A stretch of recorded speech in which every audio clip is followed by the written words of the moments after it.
So, hello and welcome to another show of the History Hour podcast. I am your host, Adam Zarkadas, and today I'm bringing you another episode of History Hour. In this episode, we will be talking about the story of the Acadians. But before we do that, I want to introduce our guests for this episode. First, we have Lise Pelletier, Director of the Acadian Archives at the University of Maine at Fort Kent. Welcome, Lise. Thank you, Evan. Thank you very much for inviting me. Absolutely. And second, from St. Agatha, Maine, we have Adam Weyeneth, a student at the University of Maine at Presque Isle. Welcome, Adam. Hi, thank you for inviting me. So now, before we begin our episodes, I wanted to ask each one of you to give us a little insight into your engagement or relationship with Acadian research, ancestry, or just interest in the history of the Acadian people. So we'll start with Lise, and you can give us your side of the story. Okay. I came to the Acadian history and story through Acadian literature when I was studying at the University of Moncton. My undergraduate degrees in both English and French literatures. I discovered Acadian literature, and through Acadian literature, much of it was very much based on Acadian history. And although I had grown up and gone to schools in New Brunswick, I did not know very much about Acadians and Acadian history. It was a shock to realize that everything that had happened I was not aware of. And so from that moment on, in 1994, I made it my goal to learn everything there was. And so I continued my studies. And since becoming the director of the Acadian Archives, I've also embraced advocacy for not just Acadians, but the French language as well. Awesome. And how did you end up at the Acadian Archives? Well, I never thought I would. Interesting story, which just proves that life is sometimes more surprising that you would ever encounter. I had completed 2 years of my doctoral degree. And I'd written some comps, and I was in the supermarket in Fort Kent. I was living in Augusta at the time, and I met the director of the Acadian Archives, who said, "Oh, by the way, I'm leaving. You should apply for the job." And the first thing I said was, "No, no way," because I'm getting a degree in French, and then I'll teach. Oh, she said, I think you'd be good for the job given your experience. And she was referring to a former life of mine when I was quite a bit younger, in my 20s and 30s. I had founded a historical society in Clare, where I lived, and done a lot of oral history, a lot of research. I set up a documentation center. I trained at the Provincial Archives of New Brunswick, et cetera, et cetera. So, I started thinking about it, and went through the process and was offered the job and took it, and I've been very happy. That's awesome. That just proves opportunities that show up every single day. Yes. Yeah. Thank you. So, Adam? Yeah, so I'm from St. Agatha in the Upper St. John Valley. My whole family is French for the most part. I only have one grandparent who is not French at all, but himself, he's culturally French, culturally Acadian. So that's how I got into it, just from my own heritage standpoint, but also from just learning stuff and visiting Quebec and the like, and going to larger francophone cities and such. And it really started a a drive in me. And as such, now I'm going to be attending UMaine and pursuing a master's in history with a focus on Acadians and Quebecois and the like. Yeah. So awesome. So you'll be more you probably follow the same steps as Lise into the academia of Acadians, right? Yes, hopefully. That's awesome. Well, thank you both, and it's such a pleasure to have you in today's episode. And to dive right in, we're trying to today. We decided to have this episode because of how interesting Acadian history is, and it's shocking that probably the majority of Americans don't even know what Acadians even are as peoples, or their culture, or any significance of that part of the history from that era. So first things that I wanna initiate this question is, who are the Acadian peoples, and where is Acadia in geographical terms? Acadians are the descendants of the French people who came to settle in the New World. They had fished the coastline of the Atlantic for, let's say, 75 years. Things were going really well, and they decided to, the government or the king decided to start a permanent colony. And in 1604, Champlain, Pierre Dugas, Sieur de Mont, and about 79 crew members went to St. Croix Island, which is now between Maine and New Brunswick, and they set up a permanent settlement there. The settlement was permanent. The place was not. St. Croix Island was decidedly not a good place to be in the winter.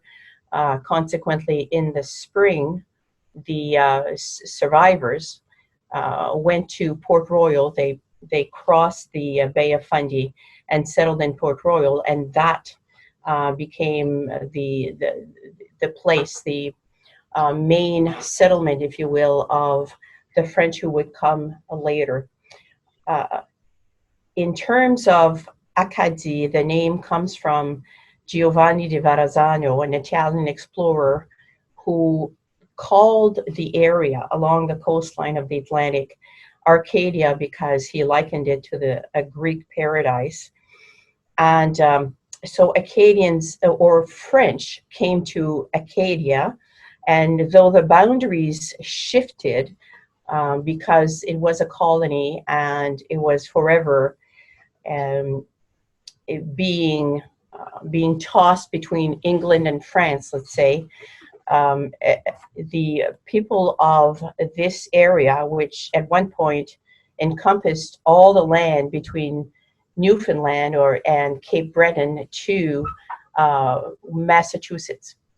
And it wasn't until a bit later that the French people in this permanent settlement started calling themselves Acadians, because they were quite different from their ancestors, even a generation older than them.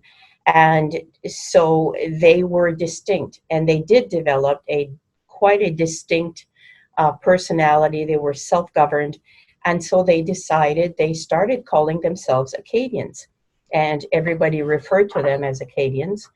So the name stuck. The geographic entity no longer exists. It has not existed since 1713. And Antonin Maillet, the famous Acadian novelist, likes to say that Acadians carry their country in their soul, in their heart. But physically, Acadia as a geographic entity would be the Francophone regions of the maritime provinces of New Brunswick, Nova Scotia, and Prince Edward Island. And of course, there's a section of Louisiana that is also Acadiana. which happened after the expulsion of the Acadians. Yeah, we'll talk about that in some of the later questions. So I've been doing my own research for this podcast, and Adam and I have talked a little bit about this book that I'm trying to read. It's called The Great and Noble Shame by John Farragher. Farragher, yes. John Mac Farragher. Yes, and on chapter 1, I think he opens with a historical perspective line that I would like to read just to give our listeners a little bit of an understanding when it comes to the English side of the American history. So the Acadians here, he says that they came 7 months before the departure of the English colonists for Jamestown in Virginia, and 14 years before the landing of the Mayflower at Plymouth Rock. So this is deeply enrooted into the beginnings of this nation. And it's really fascinating that a lot of people don't consider this, and it's not in the major history books, and it's not part of this whole discussion about the origins of the country. You're absolutely right, and you just quoted from a book that is on my desk every day. He was actually a guest of the Acadian Archives in November 2 years ago, and he is wonderful. He became fascinated with the story of Acadians and delved into it, and unabashedly wrote about things that historians had tippy-toed around. For example, nobody wanted to put any blame on anybody or the British government for the deportation or the ethnic cleansing. He does not mince words. He also talks about very important, the participation of the New England Rangers or the future Americans into the project of emptying the Acadia of Acadians, which actually lasted 8 years. Yeah, it's definitely a fascinating study, and I've been, from a little bit of reading that I've done so far, it's really shocking. Some points of the book. So I guess some of the questions that Adam helped us construct here, they begin with, I guess now that we have set the boundaries of what Acadia is and where the Acadians came from, let's talk about some of the historical and contemporary view of Acadia, for example, pre-1755 and then post-1755, and how that area looked like, and how was the culture? I think it's important to realize that before 1755, we talk about Acadians, but if you're not writing a book, we often forget to mention that Acadians were civilians.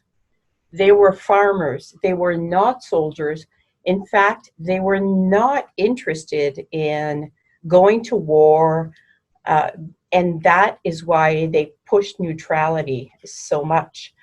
And so when you consider what happened between 1755 and 1763, you have to understand that what the British did was not against a warring nation, or was not against soldiers, against their own army. This was totally against civilians.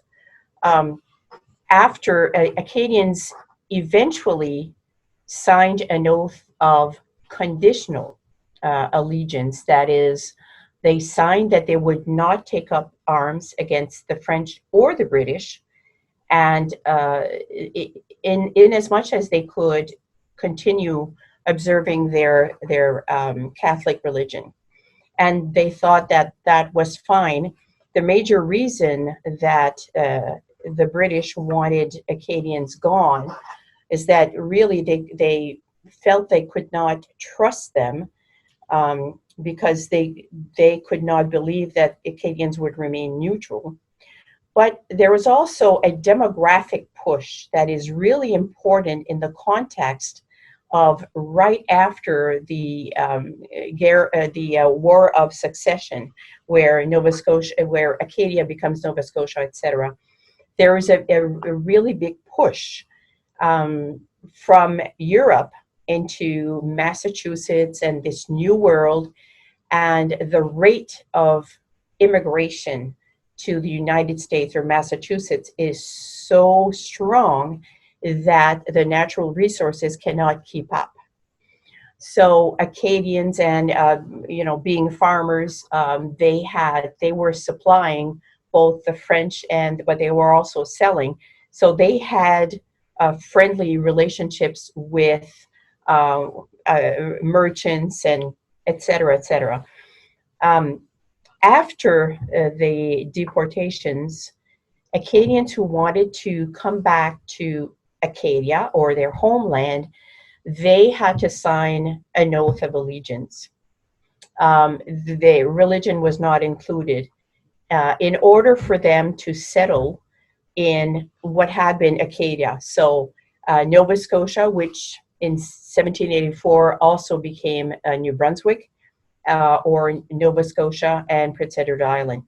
And then they could only settle where authorities allowed them, and no more than 10 families.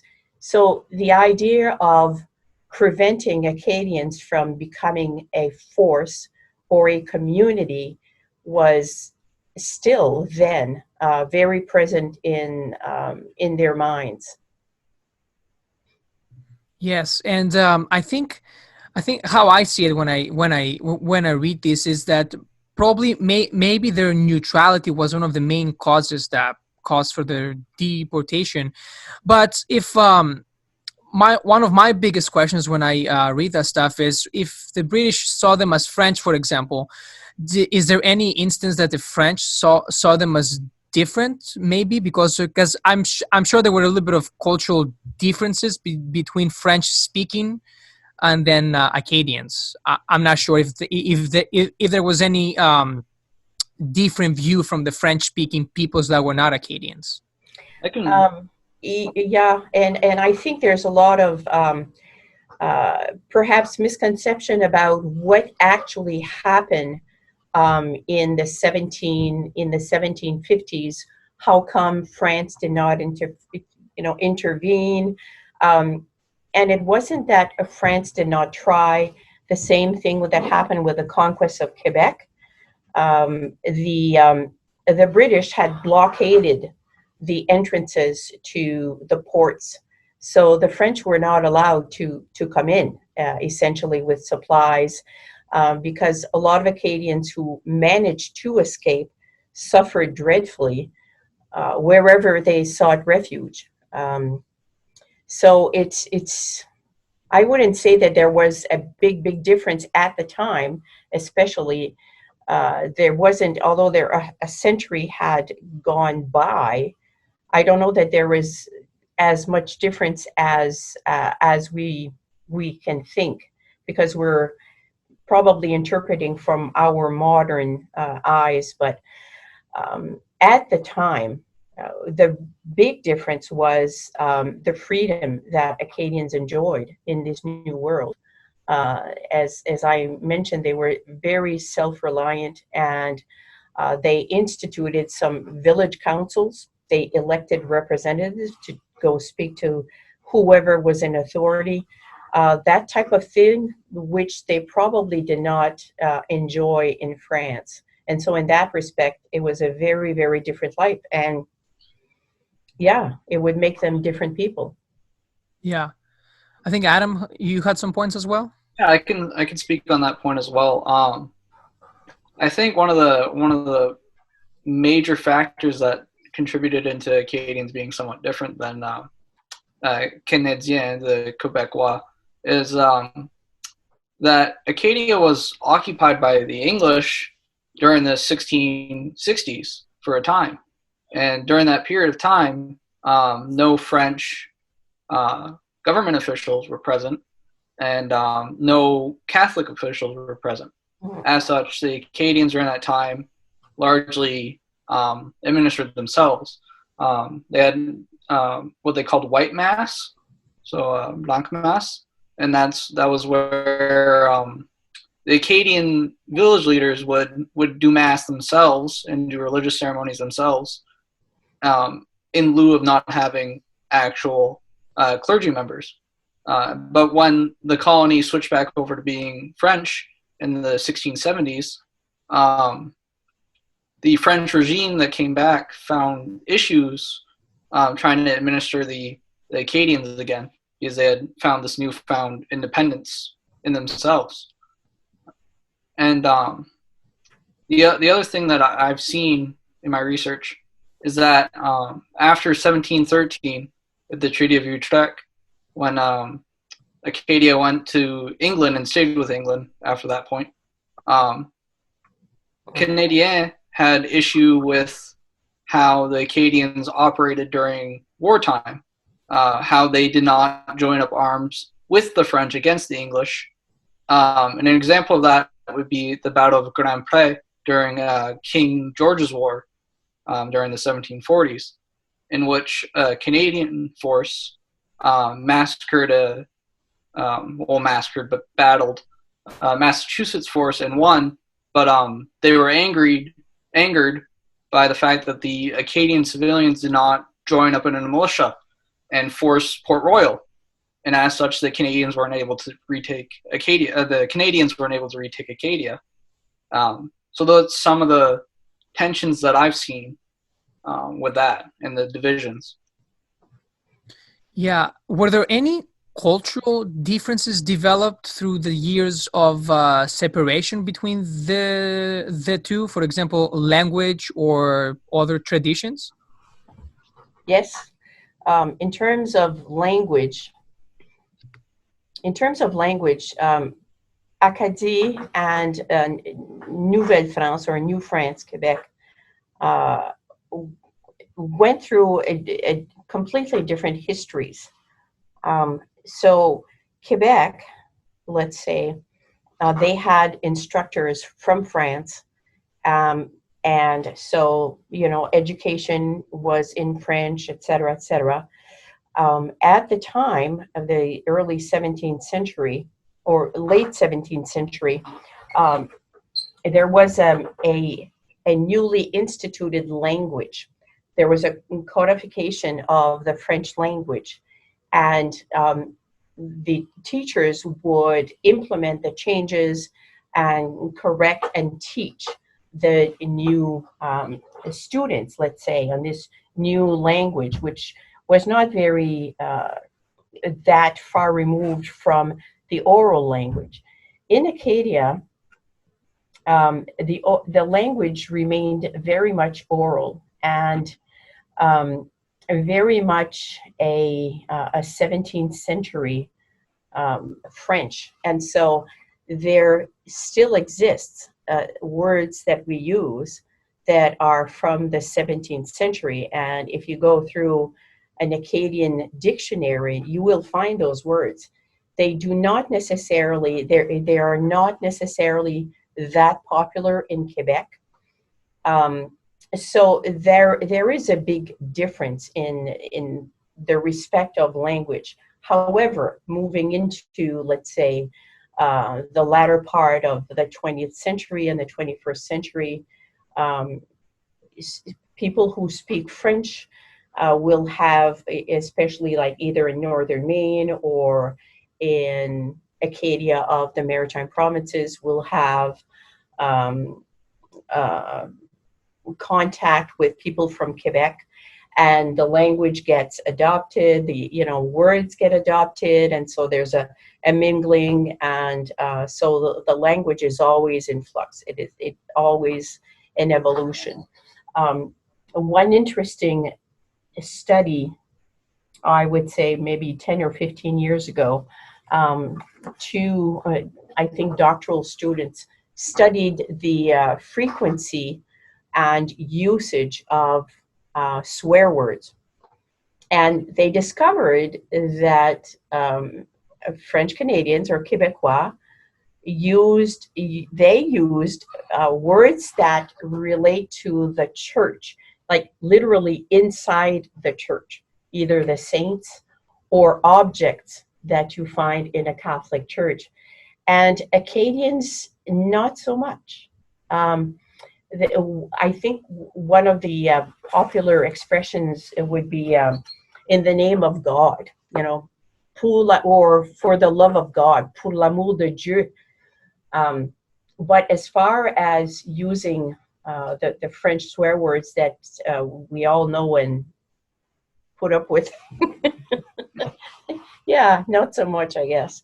So in terms of language, but I'm sure Adam has other examples as well of differences. Yeah. Actually, on that, I was thinking, when, like, this is a question for you, Lise. When I know that Quebecois, they experienced the church very differently, and that the church basically ran the province for many years until the Quiet Revolution. Yep. So speaking there, I'm pretty sure isn't that when French Catholic profanity kind of showed up more in force in Quebecois vulgar speak? It was there. It was there, maybe not as prevalent because it was considered a sin. It is considered a sin. So maybe people gave themselves permission to use those words in as an act of revolution or against the church for what people saw that the church had done against them, against the population. But I think we're far removed from that. Yeah. and the use of those colorful words, I think, is still quite strong. Yeah, I think that the Quiet Revolution largely normalized it. Yeah, right. Yeah, like even myself, I've used sacrement every once in a while, and yeah, I've used the swears every once in a while. Sure. Which I think is also an aspect of the Acadian community in Maine, or in the Upper St. John Valley region, where we have more contact with the Quebecois compared to our cousins on the North Shore of New Brunswick or in Moncton. Yeah, that's very true. And so those every time we encounter, for example, if I talk about the Acadian population in northern Maine, the frequency with which we interacted with French from New Brunswick or Quebec was almost daily in our lives growing up. I mean, very, very much so. So it wouldn't be unusual that borrowing of terms, and then if you say them long enough, they become part of your language, and you transfer them. You transfer them to the generations or people around you, and pretty soon it's an adopted and accepted term, whatever that word is. And there's a context because of cultural similarities as well. Yeah, that's very interesting. When we talk about cultures, it's all these different components that tie together all these pieces, and you have a huge network of so many different institutions that make up what we know today as Acadian language or French. It's really interesting to look at for sure. So we kind of gave a geographical perspective and a little bit of cultural perspective of the Acadian peoples. Before I move into the Acadian expulsion, which is mostly what, if anybody knows about the Acadians, that's mostly what they refer to in historical terms. Let's go one step back and talk about the agricultural of Acadia. What did they grow? What was their livelihood like? back in the pre-1755 era? Since they settled in Nova Scotia, the climate there is much more temperate than it is here, and so it's easy to grow fruit. So the season is extended, is longer than our season. The other thing that Acadians did, starting in the 1630s, is they started drying out the marshlands. Which was unusual in terms of, not in terms of the context there, but in terms of what went on in New France, for example. In New France, they cut the forests and then looked to build homes and then arable land. Whereas in Acadia, they used the marshlands and created these big aboiteaux and a complete diking system, which gained them tens of thousands of acres of arable land, which did not contain any tree roots or rocks, or it was just full of nutrients. The earth is black. I've seen it 400 years later, it's still black. So it's quite amazing. And this system that is still operational in Grand Pré was recently accepted by UNESCO as a World Heritage Site because it is still in operation and it still functions as well as it did in the 1630s. So the advantage of this very lush farmland gave rise to huge, larger yields.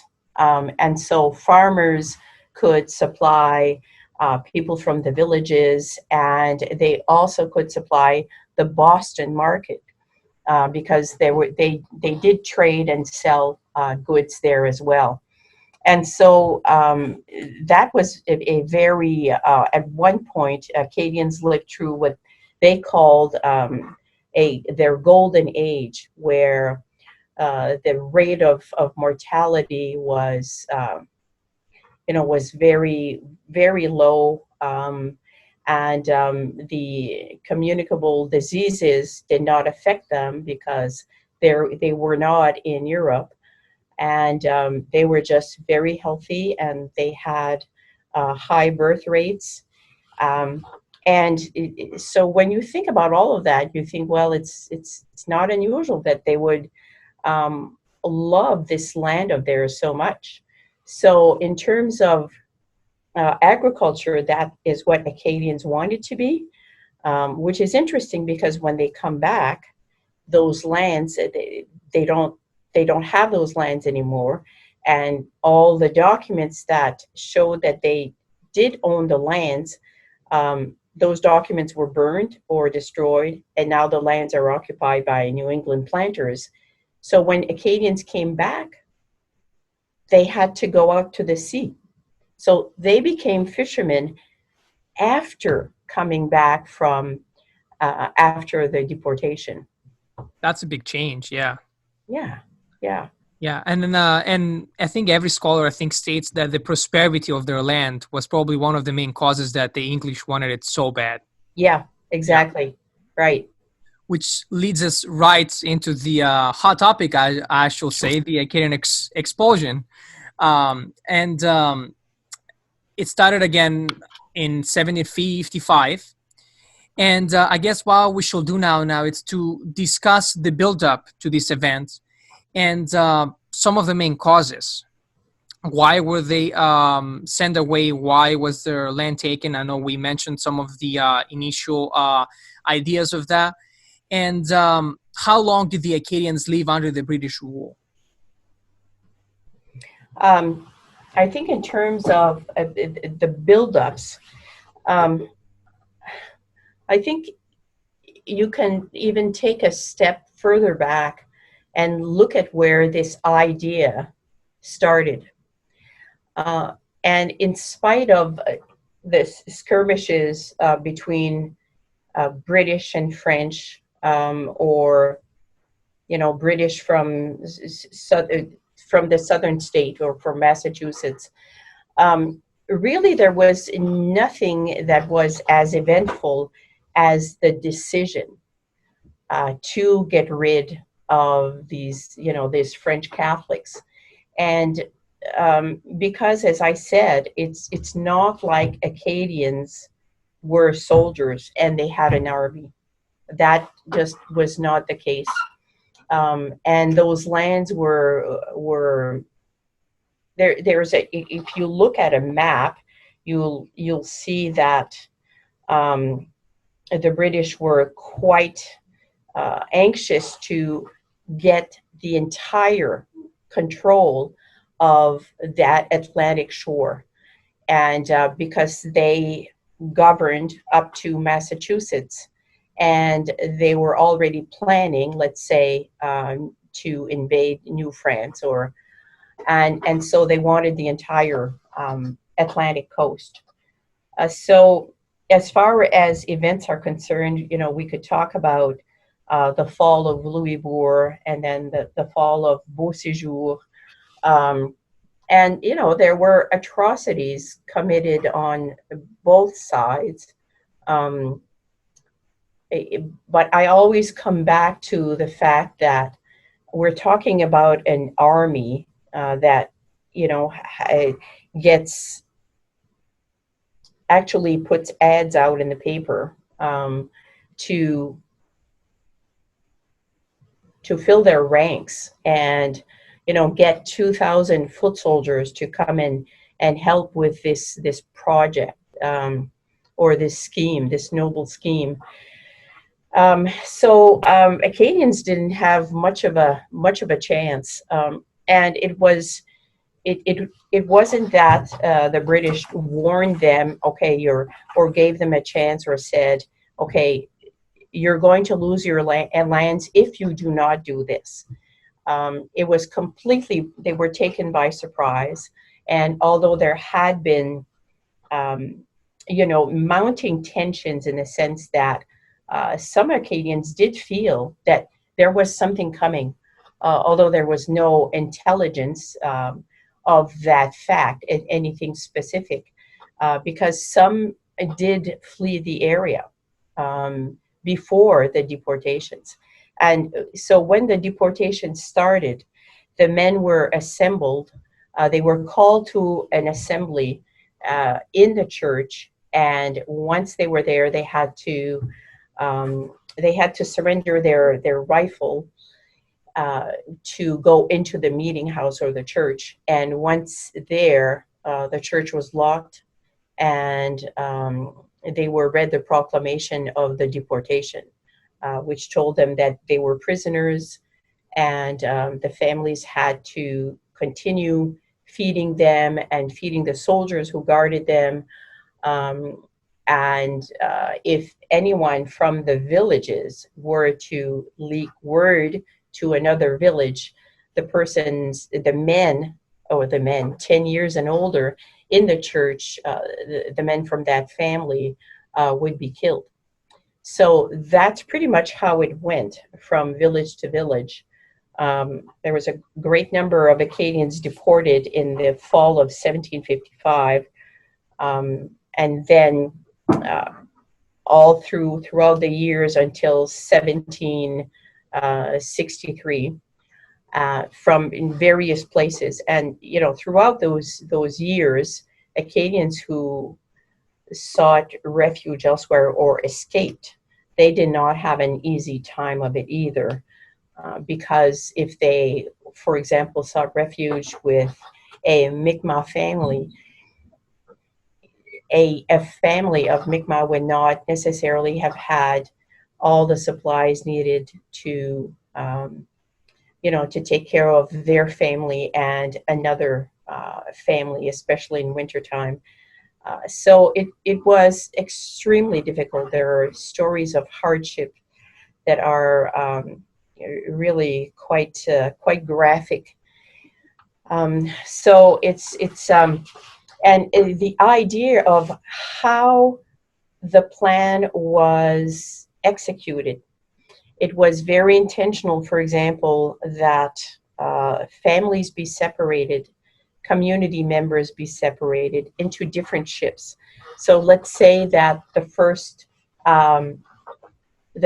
group of people to leave, there are 30 ships on the shore and the families embark. Well, the people on one ship did not know where they were going, but they also did not know where the other ships were going. So when they saw the members of their own family embark on the other ships, they had no idea where they were going, but more importantly, how to reach them. And so it became almost a frenzy for Acadians who were dispersed along these years, along the states or along the southern colonies of the Atlantic, to try to find their members. And we're not sure how it happened, but people carried messages. And there was a connection with Europe as well, because the news would reach Europe as well, that there were, families in Philadelphia, there were families in Massachusetts, there, et cetera, et cetera. But the intention was to keep them separated so that they could not reconstruct their culture. And of course, once the Acadians arrived, if they survived the voyage, because those ships were ill-equipped for the number of Acadians, and of course the supplies were not abundant, and of course also medical attention was not necessarily given as much as it could have been to the Acadians, and so a lot of people died. Half the people who were deported died,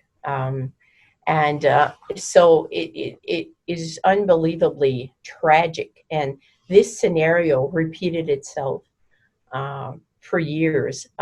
One thing that happened too is, after the Acadians were rounded up, the men and families and community and children, the British would set fire to the buildings and confiscate the livestock and everything. It was horrific. It was really horrific. And that was psychological warfare. In effect, they were telling Acadians who were on the ships, you have nothing to come back to. Everything you own, everything you thought you had is no longer yours and does not even exist anymore. So don't think about coming back.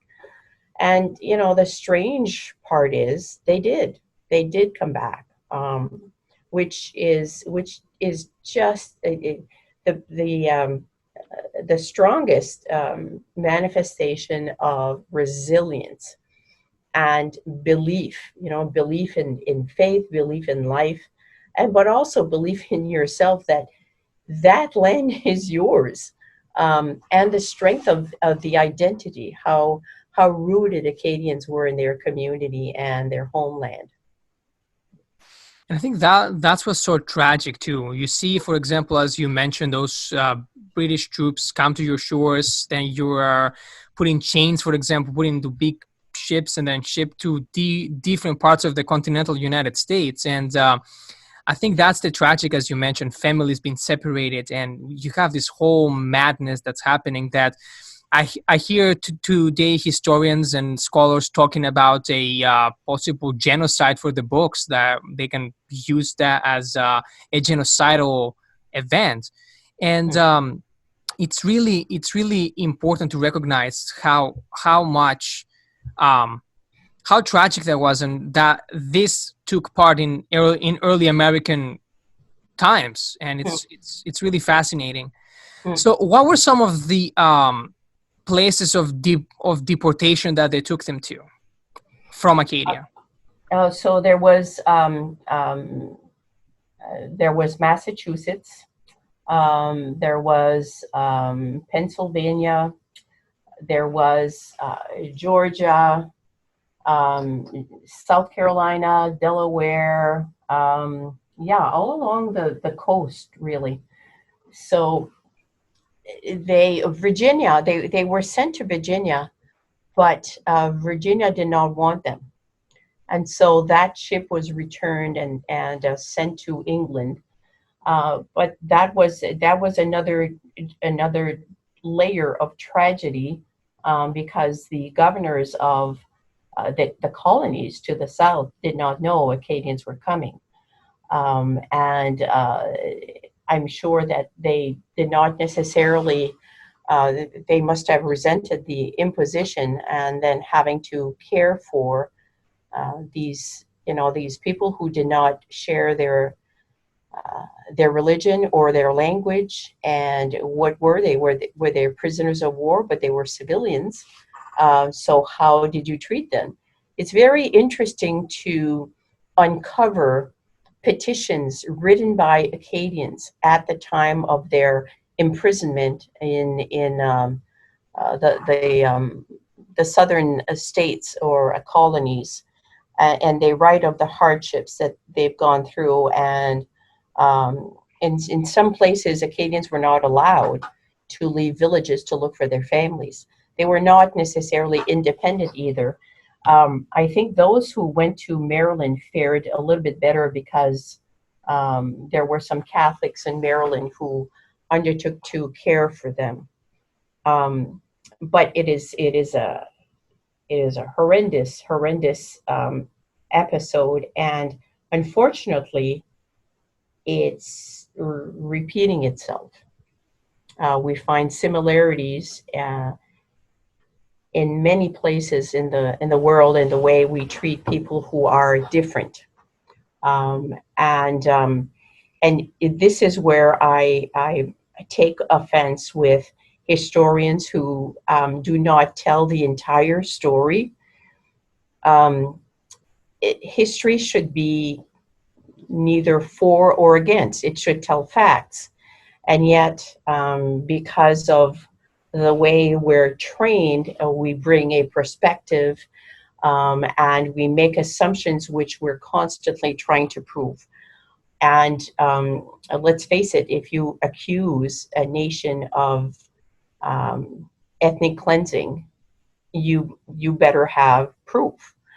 And so this tippy-toeing that I was talking about happened, I remember not that very long ago, when everything that I looked into agencies, governmental agencies, and Canada was just, they would not say. It was awful, really. And we're still living with the consequences of this failure. And I do consider it a failure. And those who know better, shame on them. Shame on them for perpetuating lies. And people who believe that the Holocaust never happened. We're bound to repeat those atrocities if we're not reminded of them. If we're not reminded that we can lose our humanity. Yeah, that's a very powerful statement, and some very powerful things happening at that time.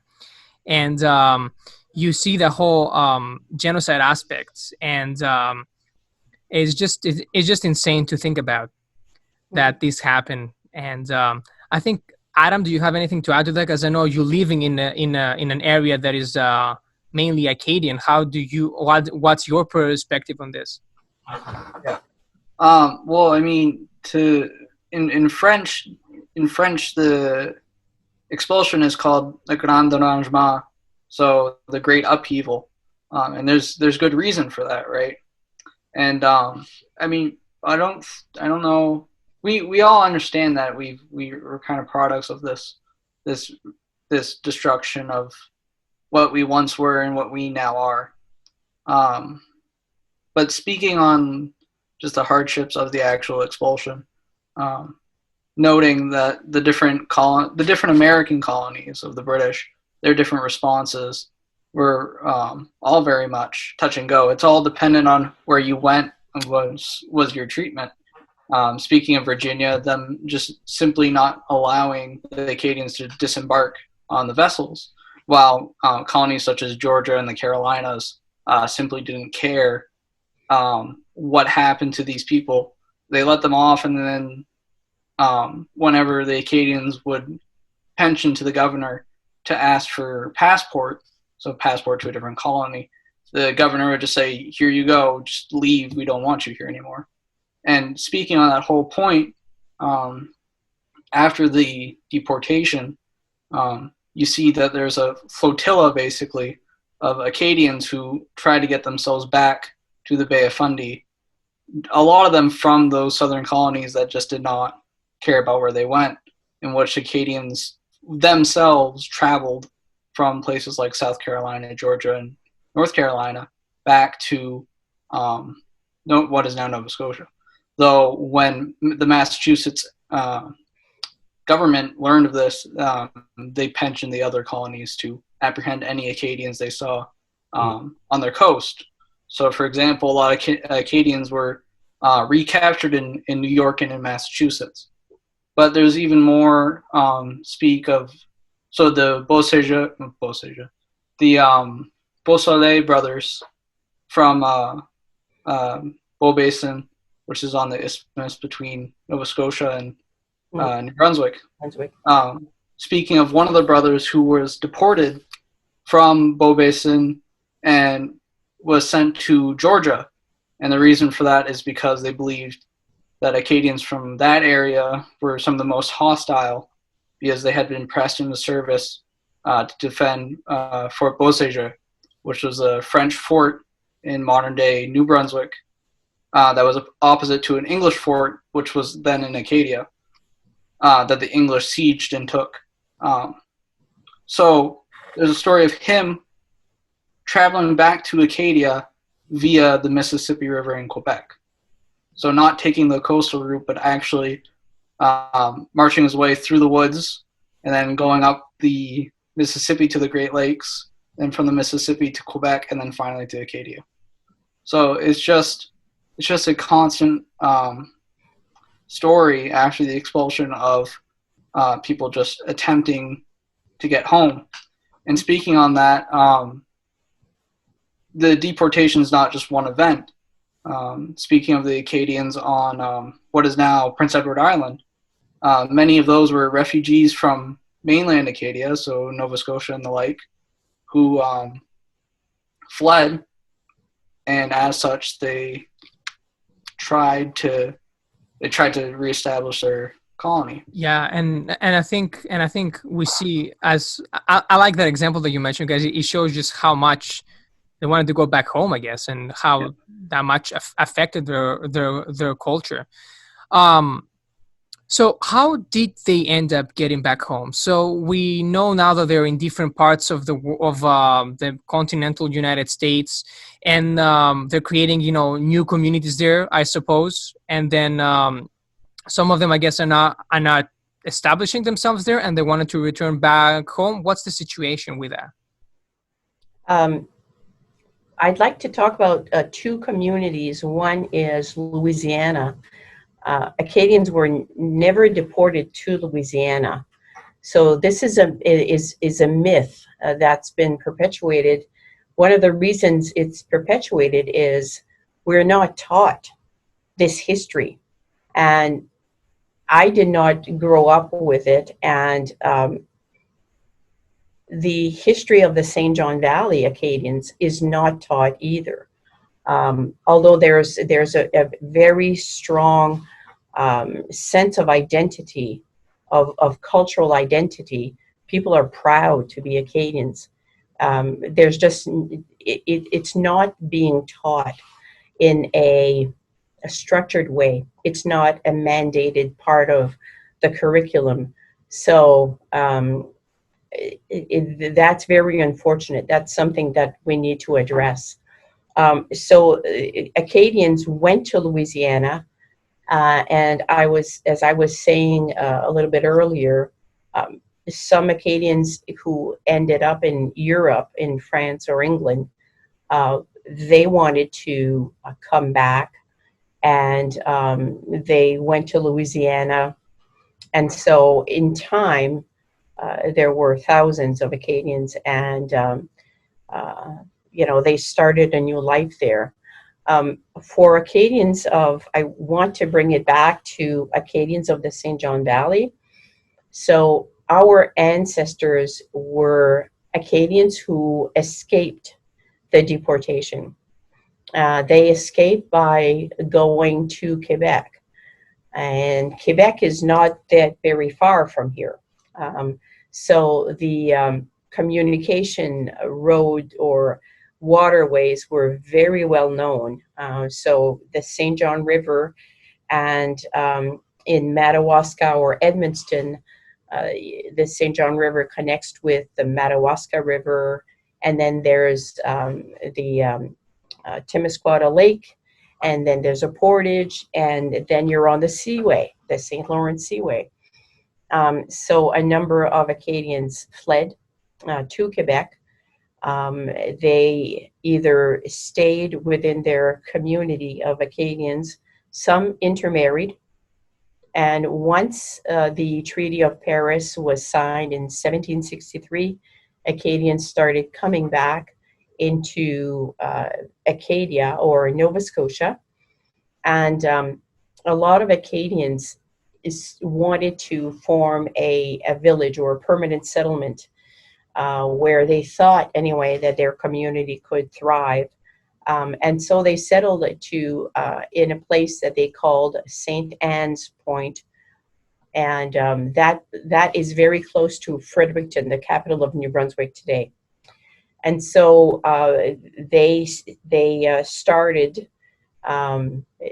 their attempt to create a permanent settlement, and other people joined them. But in 1783, 40,000 loyalists and their soldiers came into Nova Scotia, and 12,000 of them ended up at the mouth of the St. John River, right where the village of St. Anne was. And so at that point, Acadians realized that their attempts to get a Catholic priest would probably not go over very well in the midst of these new Protestant English arrivals.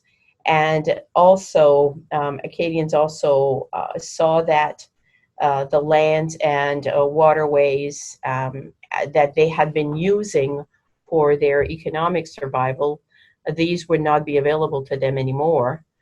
And so they decided to look elsewhere. And that's where they petitioned the government to, in 1784, they petitioned the government of New Brunswick to come to the Madawaska territory, where there was no permanent settlement.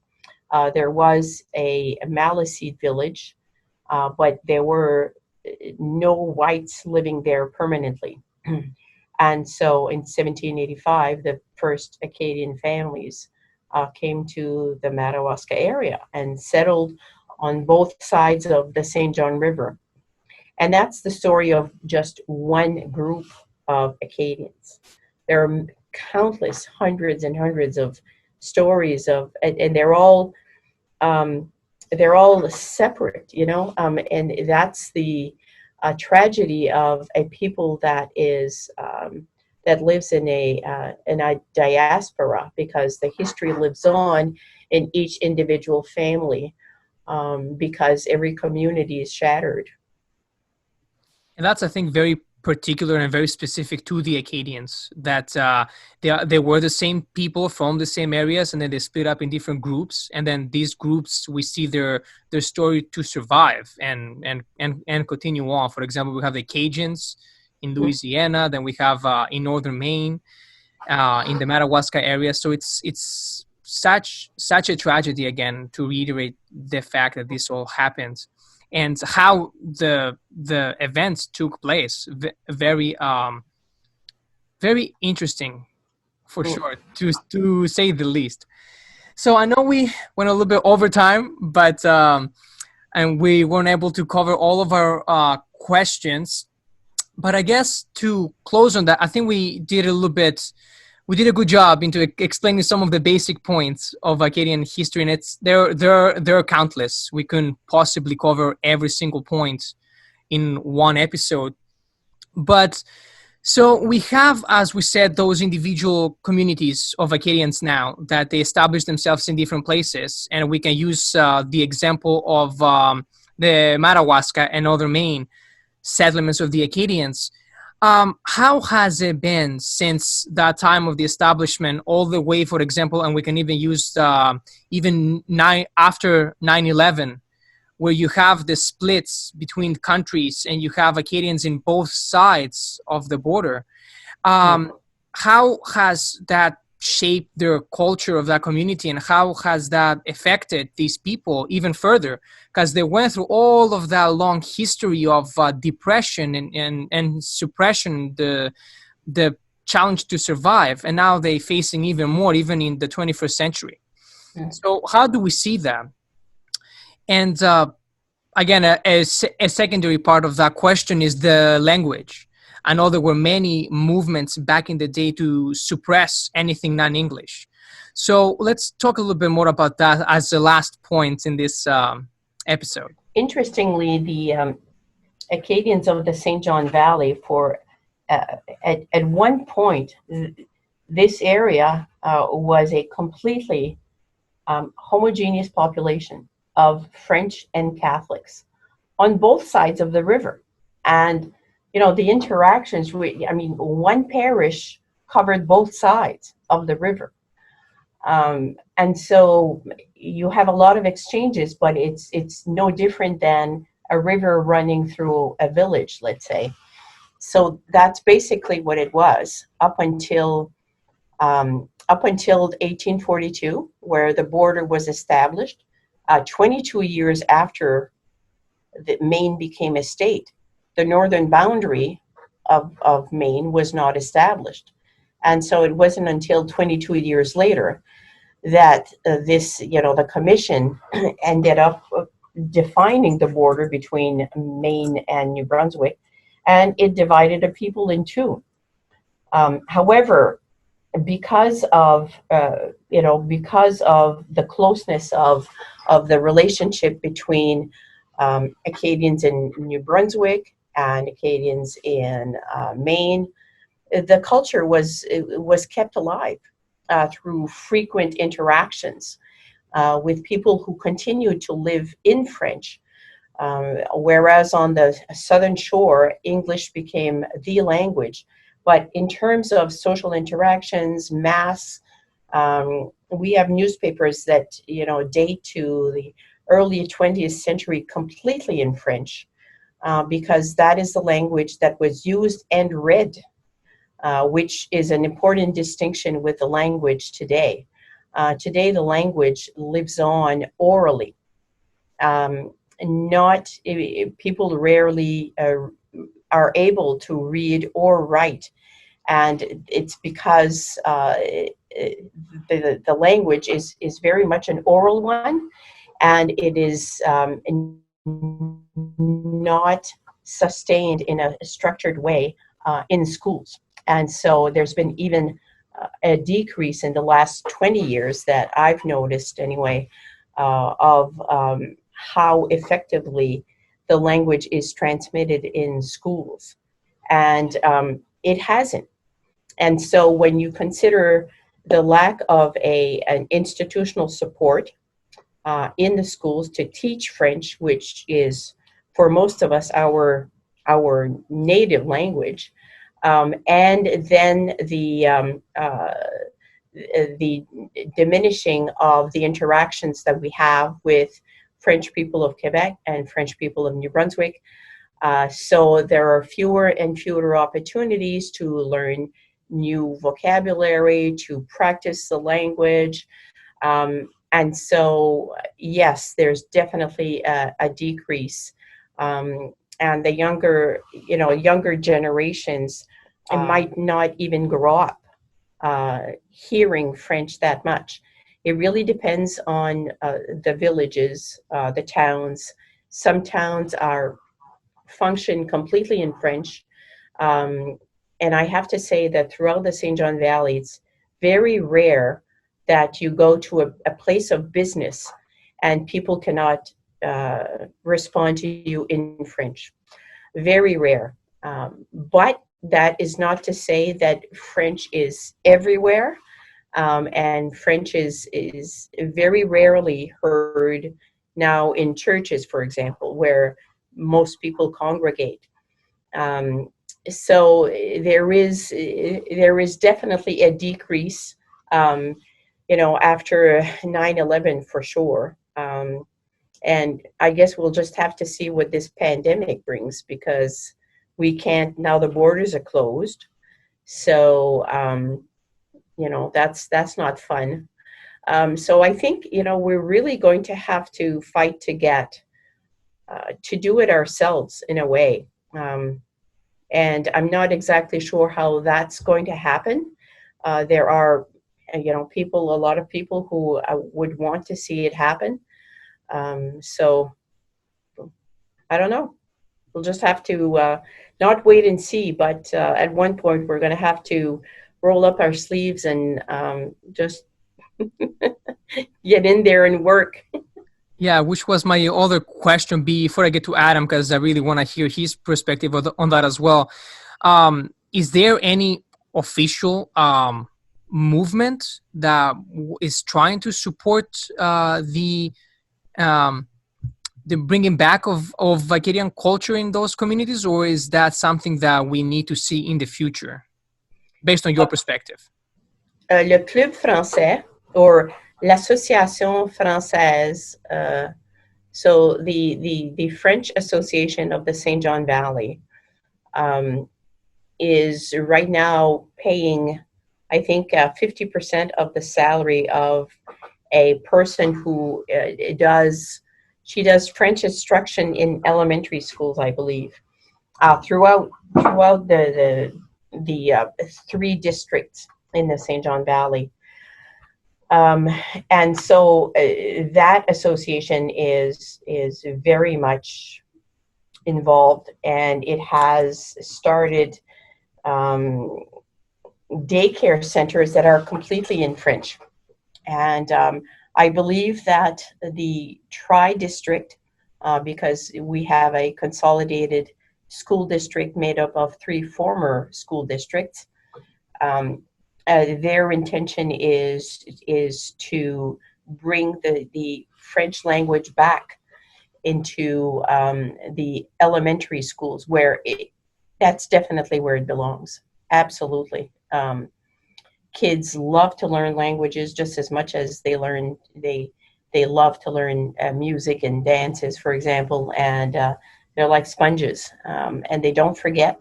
And so that's the easiest and by far most economical place to put your resources, and because it pays off in the long run. If kids learn French from kindergarten to sixth grade, they'll be taking advanced placement in high school. Absolutely. Yeah, I think that part, education will play a huge factor in the future of all of that culture and its persistence. Absolutely. Adam, do you have any thoughts on that cultural aspect that we discussed? Yeah. So what I've seen, experienced.